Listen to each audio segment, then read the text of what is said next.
thank you for the invitation to be here to speak. 2 years ago, I spoke at Socialism in Chicago about an invisible government, which is a term used by Edward Bernays, one of the founders of modern propaganda. It was Bernays who, in the 1920s, invented public relations as a euphemism for propaganda. And it was Bernays, deploying the ideas of his uncle, Sigmund Freud, who campaigned on behalf of the tobacco industry for women to take up smoking as an act of feminist liberation, calling cigarettes tortures of freedom. The invisible government that Bernays had in mind brought together all media, PR, the press, broadcasting, advertising, and their power of branding and image-making. In other words, disinformation. And I suppose I'd like to talk today about this invisible government's most recent achievement, the rise of Barrack Obama and the silencing of much of the left. I'd grown up in faraway Australia on a cinematic diet of John Wayne, Randolph Scott, Walt Disney and Ronald Reagan. The American way of liberty they portrayed might well have been lifted from the Wham handbook. I'd learned that the United States had won World War II on its own and now led the free world as the chosen society. It was only later, when I read Walter Lippmann's book, Public Opinion, a manual of the invisible government, that I began to understand the power of emotions attached to false ideas and bad histories on a grand scale. Now, historians call this exceptionalism, the notion that the United States has a divine right to bring what it calls liberty to the rest of humanity. Of course, this is a very old refrain. The French and British created and celebrated their own civilizing missions while imposing colonial regimes that denied basic civil liberties. However, the power of the American message was and remains different. Whereas the Europeans were proud imperialists, Americans are trained to deny their imperialism. As Mexico was conquered and the Marines sent to Nicaragua, American textbooks referred to an age of innocence. American motives were always well-meaning, moral, exceptional. As the Colonel said, there was no ideology, they said, and that's still the case. Americanism is an ideology that is unique because its main feature is its denial that it is an ideology. It's both conservative and it's liberal, and it's right and it's left. And Barack Obama is its embodiment. Since Obama was elected, leading liberals have talked about America returning to its true status as, and I quote, a nation of moral ideals. Those are the words of Paul Krugman, the liberal columnist of the New York Times. In the San Francisco Chronicle, columnist Mark Morford wrote, and I quote, spiritually advanced people regard the new president as a light worker who can help usher in a new way of being on the planet, unquote. Tell that to an Afghan child whose family has been blown away by Obama's bombs, or a Pakistani child whose house has been visited by one of Obama's drones, or a Palestinian child surveying the carnage in Gaza caused by American smart weapons, which, disclosed Seymour Hersh, were resupplied to Israel for use in the slaughter, and I quote, only after the Obama team let it be known it would not object.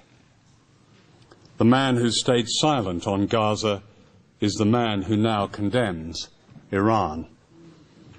In a sense, Obama is the myth that is America's last taboo.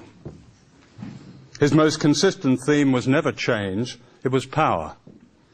The United States, he said, and I quote, leads the world in battling immediate evils and promoting the ultimate good, We must lead by building a 21st century military to ensure the security of our people and advance the security of all people. And there is this remarkable statement, and I quote, "At moments of great peril in the past century, our leaders ensured that America, by deed and by example, led and lifted the world, that we stood and fought for the freedom sought by billions of people beyond our borders," unquote. Words like these remind me of the colonel in the village in Vietnam as he spun much the same nonsense.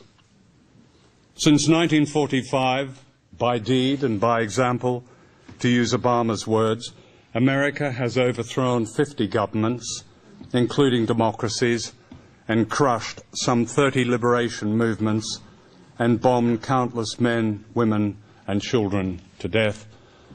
I'm grateful to Bill Blum for his cataloguing of that. And yet here is the 45th President of the United States having stacked his government with warmongers and corporate fraudsters and polluters from the Bush and Clinton eras, promising not only more of the same, but a whole new war in Pakistan, justified by the murderous cliches of Hillary Clinton, cliches like high-value targets. Within 3 days of his inauguration, Obama was ordering the death of people in faraway countries, Pakistan and Afghanistan. And yet, the peace movement, it seems, is prepared to look the other way and believe that the cool Obama will restore, as Krugman wrote, the nation of moral ideals. Not long ago, I visited the American Museum of History in the celebrated Smithsonian Institute in Washington. One of the most popular exhibitions was called The Price of Freedom, Americans at War, where messages about their nation's great mission were lit up. These included tributes to the, quote, and I quote, exceptional Americans who saved 1 million lives, unquote, in Vietnam, where they were, quote, determined to stop communist expansion, unquote. In Iraq, other brave Americans, quote, employed airstrikes of unprecedented precision, unquote. What was shocking was not so much the revisionism of 2 of the epic crimes of modern times, but the sheer scale of omission. Like all US presidents, Bush and Obama have very much in common. The wars of both presidents and the wars of Clinton and Reagan, Carter and Ford, Nixon and Kennedy are justified by the enduring myth of exceptional America. A myth the late Harold Pinter described as, and I quote, a brilliant, witty, highly successful act of hypnosis. The clever young man who recently made it to the White House is a very fine hypnotist, partly because it is indeed extraordinary to see an African American at the pinnacle of power in the land of slavery. However, this is the 21st century, and race, together with gender and even class, can be very seductive tools of propaganda. George Bush's inner circle, from the State Department to the Supreme Court, was perhaps the most multiracial in presidential history. It was PC par excellence. Think Condoleezza Rice, Colin Powell. It was also the most reactionary.